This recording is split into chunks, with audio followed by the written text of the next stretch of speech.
Hey guys, it's your girl Boonie, and you're listening to episode 69 of the Boonie Breakdown podcast. The podcast where we sometimes cry, we always laugh, we might get a bit ratchet, but we're forever gonna break it down. This week, my guest is Petra Sprecher. She's an accomplished stunt woman in Hollywood, and part of her stunt, she gets hit by cars. She'll crash through glass ceilings. She's falling on quicksand, flying through dark alleys on all of Hollywood's top film sets. She's worked in features such as The Minority Report with Tom Cruise, Pirates of the Caribbean with Johnny Depp. She's done Eon Flex with Charlize Theron, Flight with Denzel Washington. I mean, she has the receipts, guys. She's also worked as a stunt double for Rosario Dawson and Eagle Eye. And she's been nominated by the Taurus World Stunt Awards for Best High Work, Best Overall Stunt by a Woman, and by the Action Icon Awards, she was nominated for Stunt Woman of the Year. Okay, so can we just say wow, first of all, to the resume? And we chat about her career as a stunt woman, how she trains, and how she deals with the politics of Hollywood. So stay tuned for the conversation. So let's get right into Boonie's pick of the week. If you were living under a rock, that's the only way you could have missed the news that the great Aretha Franklin passed last week. Many of you, if you follow me on Instagram, you were shocked apparently to learn that I was a Riri stan. But why are you shocked, right? I stand for Rihanna, so why wouldn't I stand for the original Riri, who is like the blueprint? What an amazing career that she had. And if you are like me, you have been playing her music nonstop. And some of you I know were still kind of like, well, I'm not really familiar with Aretha's catalog. All I really know her as the woman who sang the Different World theme song. And if you are one of those people, I feel sorry for you. Because she has an amazing catalog. So what I'm going to do is I'm going to put in the show notes the links. They're Spotify links, but you could probably look them up on Apple Music and or Tidal if that's what you have. But those are my two favorite. Well, not my two favorite, but these are really like two good compilation albums that you can start with if you are unfamiliar with the amazing talent that is Aretha Franklin. And for housekeeping, you guys, the feedback from episode 68 with Brian, you guys were right. I am sorry. We were overdue for some Brian Ratchet on the podcast this season, and so many of you called him foolish, myself included. Someone even wrote in and said, Boonie, how come you didn't save this episode 1 more week for it to be episode 69? Haha. And that's funny. I actually thought about that myself when I read that comment and when I realized, like, oh, what was 1 more week? But nevertheless, you guys enjoyed the episode and I enjoy reading and commenting back with you on the feedback. I mean, I just, the stories that he can tell, I sometimes think he's making them up, but I know he's not. Like, what reason does he have to lie, right? So the next item for housekeeping, I'm doing another collaboration with Kim of Pish Posh Perfect, and we're putting on another Perfect Breakdown event. This time it's focused on meditation and journaling for self-discovery. It's happening in Baltimore, Maryland on September 22nd. Episode 29 guest, Gigi Renee, she was on here. That was season 2 of the podcast. And she's going to share her expertise in writing from the heart and help each of everyone who attends develop and create their own journaling practice. Okay, so I really hope that you can join us. There'll be some light nosh. We'll have some beverages. You'll even get a little token to take home with you, and you'll spend 2 to 3 amazing hours at this event with Gigi Renee, Kim, and myself. The link to purchase tickets are in the bio. You can get them. Don't wait. There is a limited number of seats for this event. We want to keep it intimate. So do not delay in getting your tickets. I don't want to hear, oh, Boonie, it's sold out. Can you add me? This one I won't be able to because we do have a finite number of spaces for participants, okay? Grab your tickets. Also, remember you can follow us on Instagram and Facebook, The Boonie Breakdown. You can follow us on Twitter, Boonie Breakdown. And when sharing the episode and interacting, I love, love, love it. When you use the hashtag The Boonie Breakdown and the hashtag PODIN, PODIN. And I just want to make it clear, I got a little nasty gram in the mail because someone wanted to know how come I did not interact with them. They tagged me and they put the episode last week in their Insta stories with their recap. Now, if you have a locked Instagram page, I won't see it.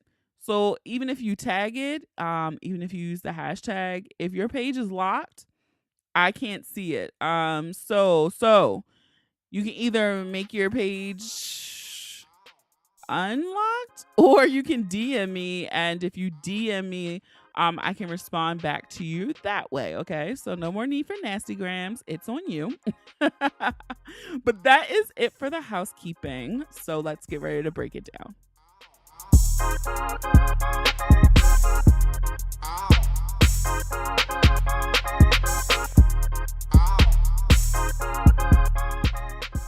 Hey guys, it's your girl Boonie, and I am excited for this episode. My guest for today is Petra Sprecher. So welcome to the Boonie Breakdown. Hi, Adrienne. So we have like an interesting thing. This is one of the reasons why I love the internet. So really, Petra really just liked like 3 of my Instagram photos. And so when you're like, oh, who is that? And so I clicked on her page and I'm like, oh my God, this is so cool. So then I go to her website and I'm like, she's totally a stunt woman. Like, that's amazing to me. And then so I fired off this email like, can you come on the podcast? And she said yes. So thank you. Well, thank you so much for having me. It's exciting. It is. Yeah. And I feel like this is, of all the podcasts, because I do listen to quite a few, I've never had someone listen to an interview of a stunt woman. I'm sure it's out there somewhere, but I haven't come across it. And so I feel like probably the people who listen, the audience that I have, probably have never listened to this interview with a stunt woman either. Yeah, that's interesting because right up front I want to say this. I'm actually not even the typical stunt woman, I don't think. But we'll probably get to that later, and you probably have a Oh, better. okay. Yeah, okay. I'm curious about that now. But Oh, I do know that you're from Switzerland. yeah, that's why. Oh, yeah, with my accent, I forget I have it, but You yeah, do have an accent, but it's cool. So how is Switzerland? I've never been there. It's on the list though. Oh, you should. You should go as soon as possible. It's an amazing country. I'm born and raised there. My biological father is from Nigeria, but I've never met him. And Oh wow. yeah, that hugely pisses me off. And sorry, my French, but We yeah. can do another whole episode. Look, Okay. so you can curse, you can say anything. I'm like, we could do a whole episode about that. So Okay. I empathize. Yeah, but yeah, so grew up in Switzerland, and it's just a neutral country. So you know, it's just very good. It's a feminist country. The woman is the equal to the man over there. I grew up like that. I'm super happy that I had that kind of upbringing. Like, nobody brought me to school and picked me up. I just walked to school. It's totally Mhm. safe. I started in training in the children's circus early on when I was 6 years old, and that was in the city, and I went by myself on the tram, like the cable car, and Oh wow. nobody picked me up. But it's that safe to do that stuff, so Oh, I'm that's glad. Go ahead. yeah. My God, I was like, that's cool. It's definitely on my list of places to visit. Yeah, go either summer or winter, because that's when Okay, it's extremely beautiful. got it. Yeah. And so you just mentioned you were in the circus very early at the age of 6. Like, how did you even develop that interest of saying, Yeah, I well, want to be in the circus? yeah, that can sound super crazy to a parent. I totally get it, but not yeah, not even so much so in Europe, because the circus culture is really huge. It's totally respectable to be a circus artist, especially a trapeze artist. But anything in the circus is totally respectable. It's like going to the theater. People love going to see a play over there. They love going to the circus, and it's all done really well. But how I got into it is like when I was 6 years old, I went to kind of a nature exhibit, and there was a tent, a blue little circus tent that I noticed from afar, really far. It's even crazy that I even noticed it, but I did. And I just immediately begged my parents what it is and to go and to see the show. And we went, and I saw these kids performing. They were from the age 6 to 17, or sorry, 7 to 17. And Oh, they did, wow. yeah, they were hanging from ropes in the air, on hanging on the trapeze. They were juggling. And although I'm really not a fan of juggling at all, but they had everything, all the typical circus acts. And then after I saw this show, I was so impressed, and I asked to be signed up. And that time there was less of an amount of people that wanted to do that in terms of children, and I got in right away. Right away. But nowadays it's a long process to even get in there and be accepted. Gotcha. And so, like, once you started training for that, like, what does training look like? Are there like special like schools or programs that you have to get into to become like acrobatic or flexible enough to be in a circus? Well, you I I guess if if you don't have any of those things you just mentioned, you probably wouldn't have an interest to be into Hmm. circus. So if you do have an interest, you probably possess any of those skills you just mentioned. But what Okay. it is yeah, once you get in, you keep going to your regular school, but that's something you do after school. Like I went to train there 3 times per week, like from 5 p.m. or 6 p.m. to 9 p.m. Monday night will be my unicycle class, Wednesday night will be my acrobatics class, and Friday night will be, a trampoline class or something like that. And you train the whole year, and then in summer you go on tour with the kids. So you got to tour when you were a child with the Yeah, circus? yeah, just for the summer holidays, because we all get off 6 weeks, and 3 of those weeks every year as a child for 10 years. We performed 10 days in our main city, which is Basel. And by the way, Brad Pitt loves that city because it's known, yeah, it's known for art. We have a lot of art fairs there, and he flies in there and buys those expensive artwork. He just flies in to buy some stuff, and then he goes back. Oh, the life, the life. The life. Yeah, yeah.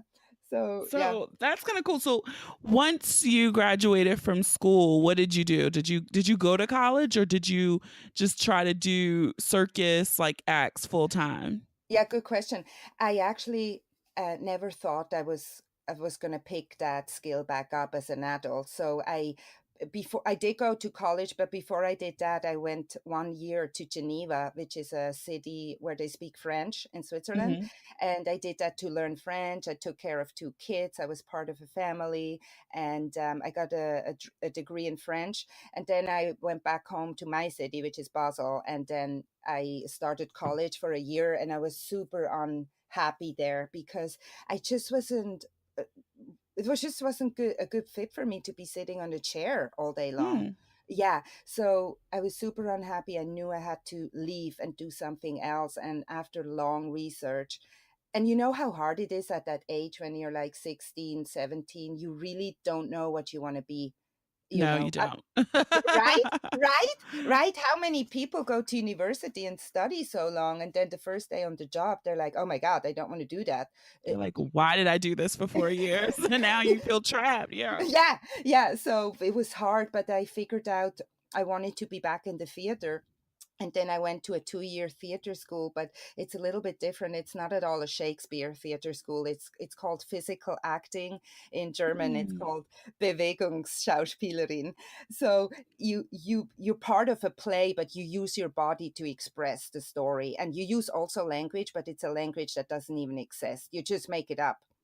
Gotcha. How So many languages do you speak? probably five. Wow, which ones? Swiss German, German, French, English, and Italian. That's Although cool. honestly, in Italian, I'm no longer fluent. But if I go there for 2 weeks, I'll be fluent again. But I just don't have any Italian friends here in LA. How do you like LA? I love it. It's actually a lot of pain as well, a lot of driving in the car for hours, and it's a lot of stuff that is uncomfortable here. Yet still, I'm attracted to it, and I need it. I need that feeling here. I'm very happy in LA, and I'm obsessed. Like I love it here. I feel like It's a very nice place. I went. Yeah, I'm like, what was that like?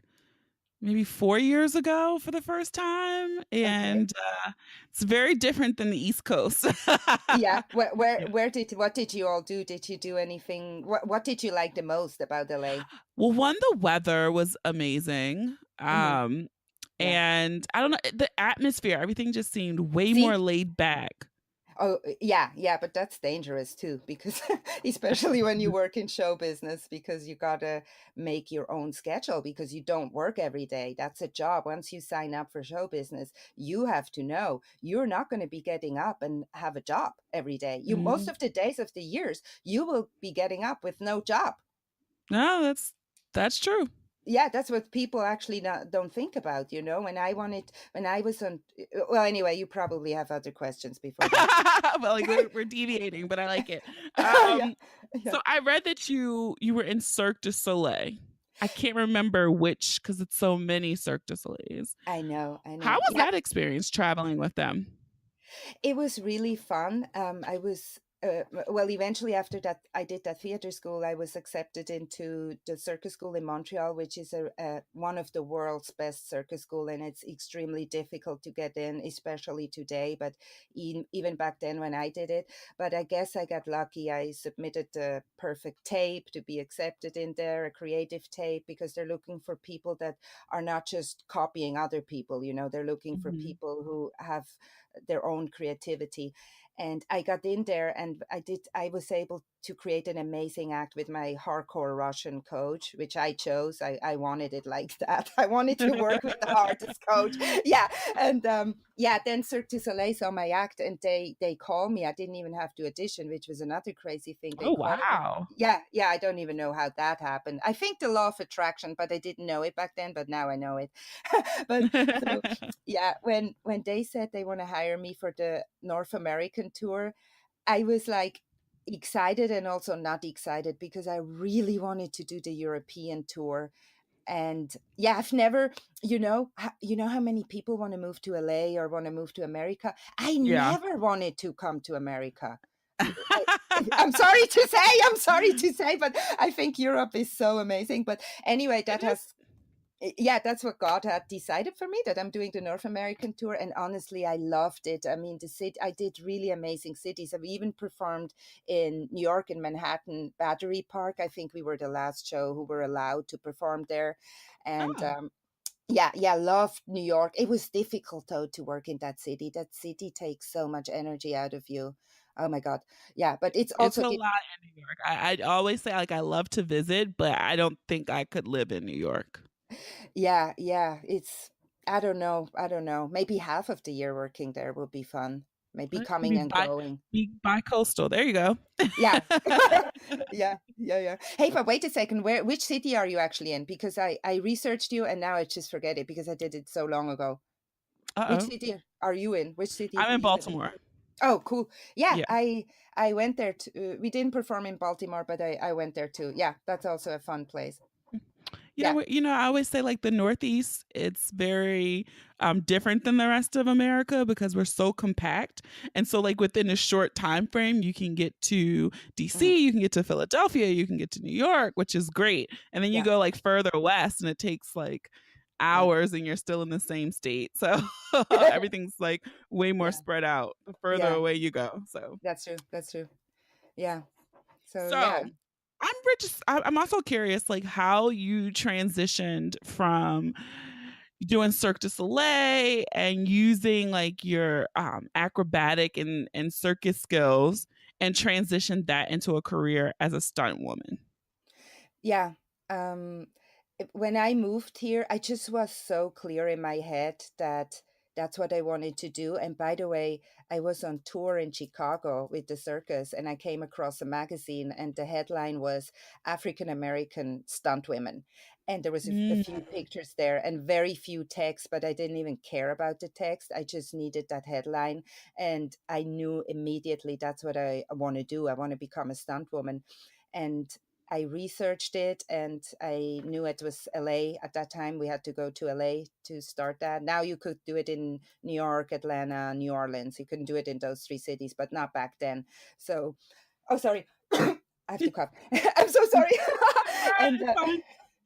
yeah, so I moved to LA. It was really hard to get started. I mean, anybody who's thinking about starting a stunt career nowadays, you have, and even back then, you have to be the top either in martial arts, or like myself from the circus, you have to have a strong circus skill, or you have to be like a driver, you know, a NASCAR driver, something like that. You got to really be on top of the field, Hmm. or a gymnast, and a gymnast.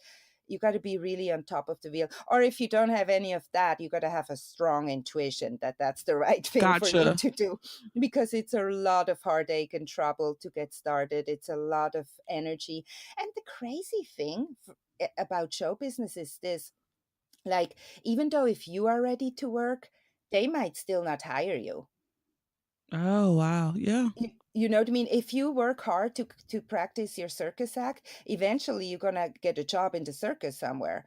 And with stunts, it's probably the same. Like, it happens to many people. Eventually, you're gonna get a job, but don't expect it to happen right away when you move here. If you want to move here, bring some savings. You know, Oh, yeah. so did you how long did it take you to book your first gig as a stunt woman once you moved? Yeah, actually, it was pretty fast. But the first year I moved here, because I was from the circus, I did a bunch of music videos as well as a circus artist at the same time. So I started to work right away in music videos. And FYI, a lot of that stuff gets cut because if you're not, yeah, you're working like 24 hours on that music video set. And then in the end, they're not even going to rig your trapeze because, you know what I mean? The singers are more important than you. Yeah. So I'm probably only visible in very few of those music videos, but I got at least the experience, and I got paid to work. But that took about a Yeah. year. Yeah, it took a year, and I did some print ads as well, you know.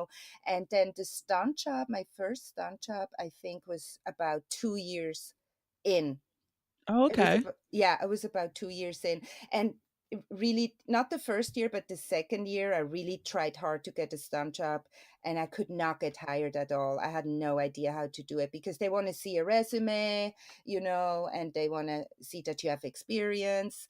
And then finally, they took a risk on me because of my circus resume, because I worked for Cirque du Soleil. They trusted me with aerial stuff. And then my first job was actually on Minority Report with Steven Spielberg, you know, when it Oh, was, wow. yeah, that was crazy. That was my first job, and it was all through a bunch of flux, like lucky moments, you know, that I was found for this job. So what has been your favorite, or not favorite, or no, we'll do that. What's been your favorite movie and or television set that you got to be a stunt woman on? Television or film?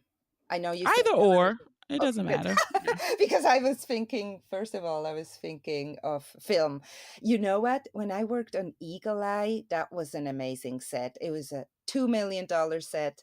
It had some water in there, but the water was super shallow. And that's what nobody knows who watches the film. You know, it's supposed to be deep, but really it's only like 3 feet deep, Oh, you know. wow. Okay. And you're jumping in there from super high up. You're diving in, but you need to land correctly. Even though you're on a wire for that jump, you have to be, because the water is only 3 feet deep. But you got to still land correctly, so you're not diving into the ground with your head first. It still needs to look like that though on film, but as soon as your head hits the water, you got to even out your body immediately. That's so incredible. How do you, I guess, what kind of tricks do you, not tricks, but what do you tell yourself as you're preparing to film a stunt scene? Because you're, you just said you're jumping into 3 feet of water, and Uh-huh. you have to hit it at the perfect angle so you don't hit your head. So it's how do you fight, how your body's reaction is to naturally want to keep you safe. So how do you overcome that to film a scene?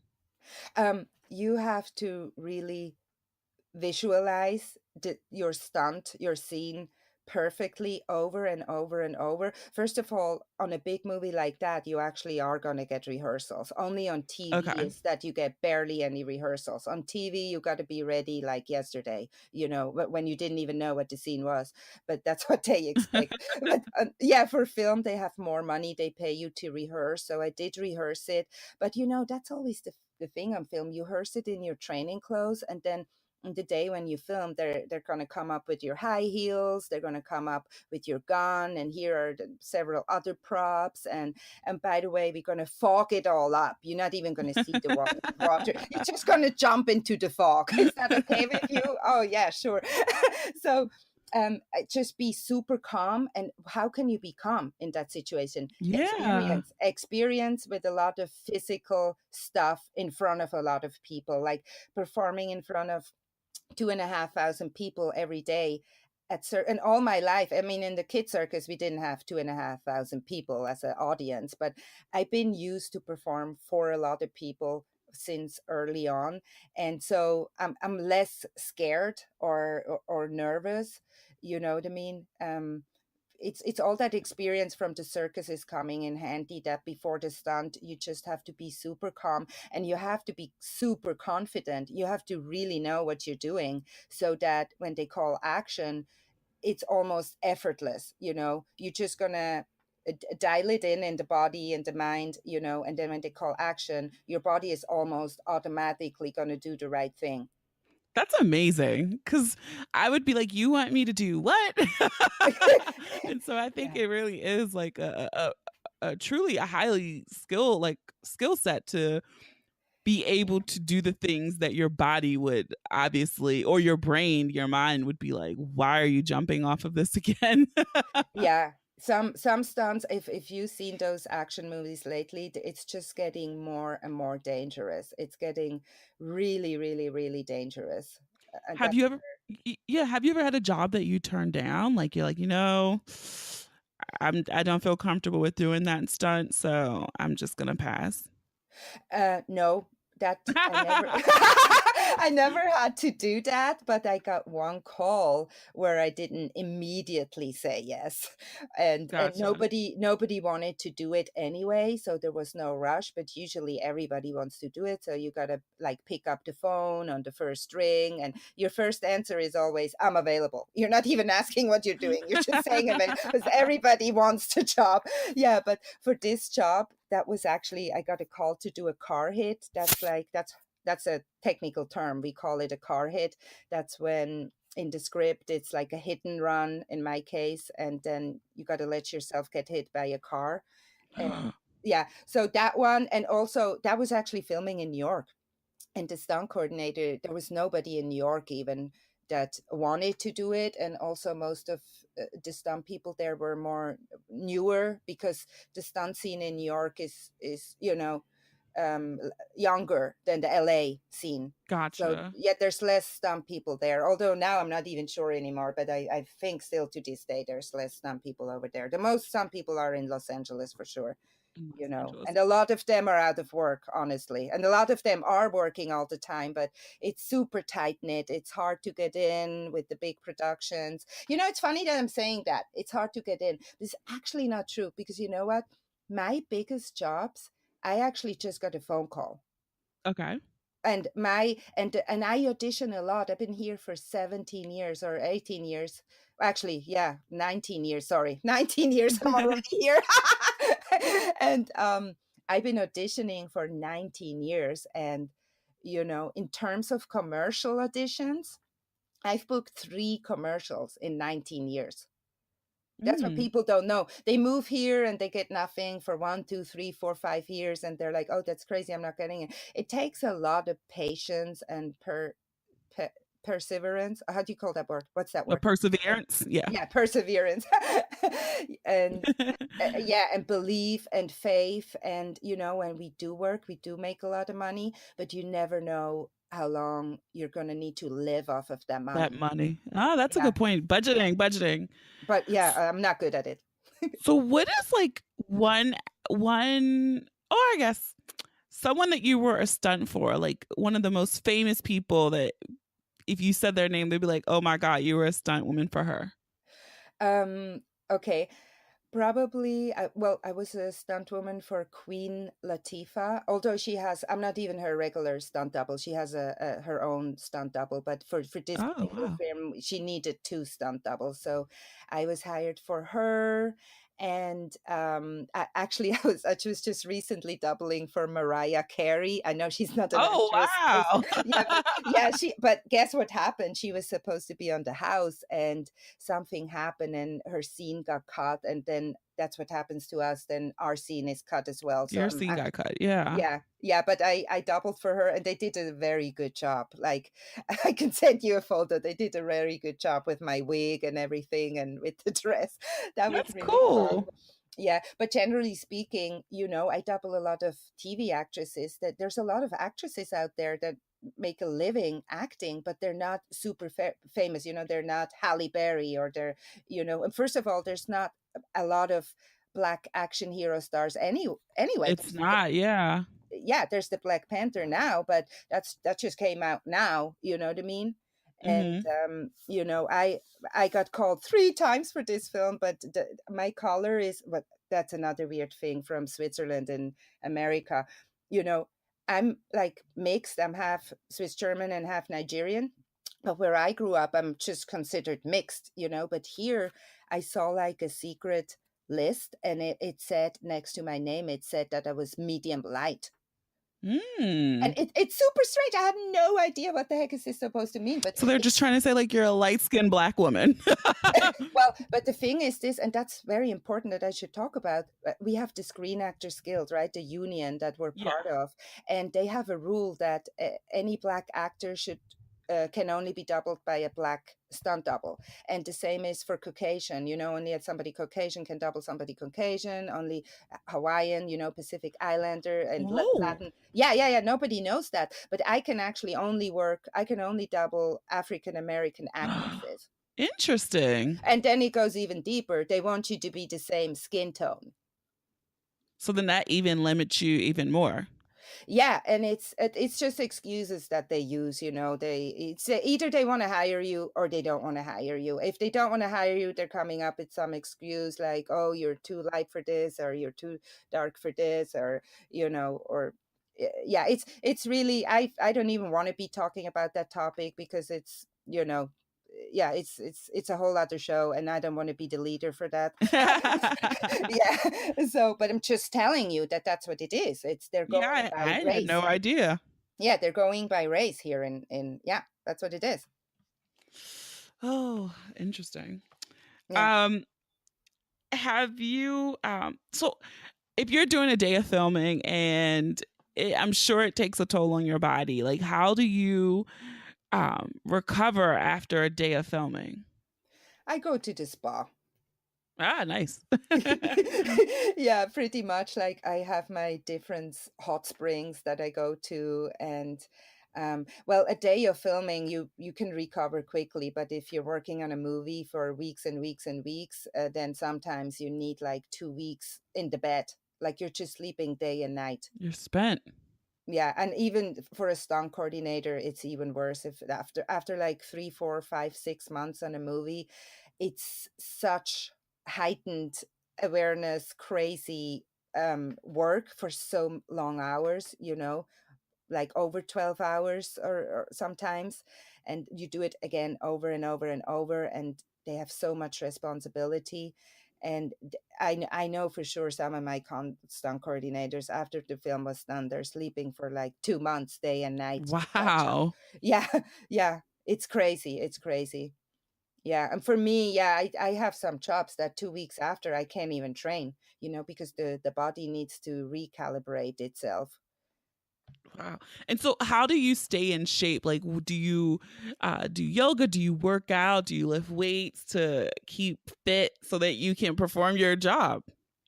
Um, I do a lot of hiking for the mind, just to be calm with all this crazy Los Angeles life, but and for the fitness too. But I just go to the gym. I do my treadmill there, stuff like that. I do a lot of yoga, at least about five times per week. I do a 90-minute yoga class, Wow. and what else I was going to say? I just forgot. And then you have all the other classes of course, your skills that you need to keep up. You need to do your fight training. Your martial arts training, your kicks. You need to do your gun training, your weapons training, your tactical training. Wow, There's that's yeah. I wouldn't have even thought about that, but that makes so much sense. Yeah, and we're paying for all of that. If an actor books a role like that, they're actually being paid to prepare for that role. But we're footing the bill for our whole training. It's super expensive. Even Mm, stunt driving, just a day of stunt driving is $1,000. wow. Yeah, yeah. So it's a lot of money you have to invest to just even be working. You know. Wow. hmm Do But you do you have have you ever done a stunt driving scene? I'm not known as a stunt driver. I'm Okay. trained. I'm trained for it. I done the training, and I just did another training at very recently. But it's a whole other scene that you get into. You got to then meet all the stunt coordinators that are driving stunt coordinators, and because I've always had enough jobs with my body stunts, because really my background is the circus and the physical stuff. Mhm. That's really my background, and I've always been hired for those kind of stunts. But it would be better if I could get in as a stunt driver as well. But as I said, I just haven't done it. I just haven't. We call it hustling. I just haven't hustled. Yeah, yeah. It's a bad word, but it's really totally legit here to use that. It's totally legit, but I just haven't hustled those coordinators. So I'm really not promoting myself as a stunt driver. I've done one when I started. I done a few stunt driving jobs. I was a cop downtown LA. I did a cop car chase. I did things like that. Those are fun. Gotcha. Yeah, those actually look fun. But I would also, again, I would be like, oh, it's fun to speed and drive around, and I'm sure you have to train to know how to, you know, do all of those cool things that we love watching on the screen. Yeah, But again, my mind would be like, why are you doing this? those are fun. Actually, I tell everybody you should take a stunt driving class. Anybody who doesn't even want to be a stuntman or a stunt woman, because it's going to make you a better driver on the street, and it's so much fun. It is so much fun. You know Everybody what? should try it once. Now I'm gonna actually do that because I like Yeah. to drive fast anyway. Well, you start slow. You at Yeah, low I'm speed. sure. I'm Yeah, yeah, sure. I would yeah. probably be terrified to do some of that stuff, so I would probably be going so slow. But I'm sure it'd be very thrilling. Yeah, let me know. I'll give you addresses, and I'll give you names if you're coming back to LA. I'll let you know. Or Awesome. there's people in New York that's closer for you. There's people in Gotcha. New York. Yeah. Awesome. So I just also to have you, knock on wood, I don't want to talk this up, but have you ever been injured on a set? Well, actually, on my very first stunt job, I was, those the spaceship that was in Minority Report. From the outside, it looks like a spaceship, but from the inside, it's a whole other story. The way they build the chairs that we sit on. Um, it's like a Ferris wheel. Imagine a Ferris wheel, and we were sitting on those chairs with a strap on, like kind of like a seatbelt. And my chair that I was strapped into, and that was at the highest spot. Imagine the Ferris wheel is going all the way up, and then I'm sitting all the way up there. My Okay. chair broke off.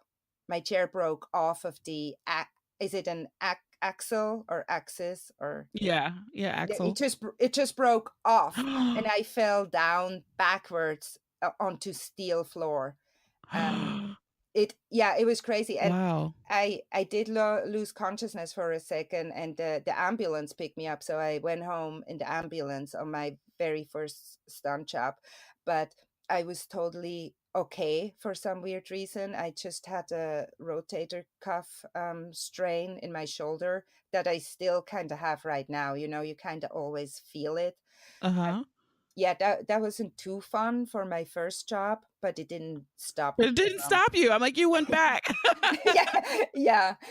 And other That's than awesome. that, And yeah, so now we're in the part of the interview where I do the breakdown. And so okay, I'm gonna say one word, and you can just say the first word or phrase that comes to mind. okay, cool. I'll try to do my Okay. best. Although I haven't been in improv class lately, but okay. You're a pro at this. Okay. Okay, so the first thing is fear. Oh my God. Fear. A fear factor. That's a word, fear factor. Gotcha. The TV show. Like Oh eating yeah, yeah, yeah. I remember that show. those spiders and stuff, those weird insects on you, and they're putting you down into a grave. That's what I'm thinking about. Fear factor. Fear. Movie sets. Long hours of waiting. Cloud swinging. When I was in tune 100% with the universe and found magic. Oh, I love it. Stunts. Hardcore. The circus. Family. And then the last one, Mariah Carey. Oh, you're just making that up right now. Mariah Carey, glamour, glam team, major glam team. She is glamorous. So, Petra, this was so awesome. I want to thank you for coming on. And I would like for you to share with everyone where they can follow you on social media or check you out on the internet. Oh, cool. Yeah, probably Instagram is the best. I'm there pretty much every day, and it's just my full name. It's Petra Sprecher. And should I spell that out because nobody's going to know how to write that? I'm going to speak really slow. So it's Petra, and my last name is S as in Sam, Precher. Perfect. So I will also link that in the show notes so you can follow Petra on Instagram. I'm telling you guys, okay, the other day she shared this amazing picture of her body. I commented on it. You responded back. Like, what inspiration that was. Oh my God. I'm just so free right now. I don't care anymore. So I really try to live with my intuition. If I want to do something, I do it. And even though it's strange, I wouldn't have posted that 5 years ago. Never. I would have never done that. And now I don't care anymore. I don't want to don't want to hold myself back anymore in a little bit, Yeah. because at times I felt like that, and I'm done with that period. I just want to live again and enjoy life and have fun and share. Yeah, Well, that's pretty much it. I love it. And the picture was dope and it was awesome. So, again, thank you for coming on the podcast. Thank you so much, Adrian, and everybody. Thanks for listening. Thanks again to Petra for coming on the podcast. I so enjoyed our conversation and I appreciated her sharing her journey and career highlights with us. Again, be sure to follow Petra on Instagram. The link is in the show notes. And if you enjoyed this episode, I encourage you to listen and subscribe to the podcast on Apple Podcasts, Spotify, SoundCloud, Stitcher, and Google Podcasts, or any app that you listen to your favorite podcast on. Don't forget to leave a review too. You might just hear your review on the next episode. Follow us on social media. Share the episode with those you love, those you don't love, those you fucking hate. I don't make those pretty images for nothing, okay? Have a dope ass week. And remember, the ratchet in me always honors the ratchet in you. Thank you for listening. Until next time.